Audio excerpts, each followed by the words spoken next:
વાઘોડિયામાં one વિભાગની મોટી કાર્યવાહી। વાઘોડિયાના ખેરવાડી ડુંગર પાસેના વિસ્તારમાંથી વન વિભાગે ગેરકાયદેસર લાકડાની ચોરી ઝડપી પાડી છે।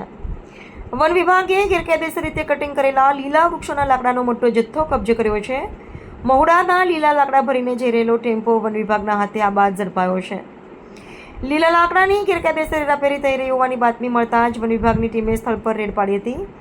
વન વિભાગે હાલમાં ટેમ્પો સહિત લાકડાનો તમામ જથ્થો કબજે કરીને આગળની કાયદેસરની તપાસ હાથ ધરી છે।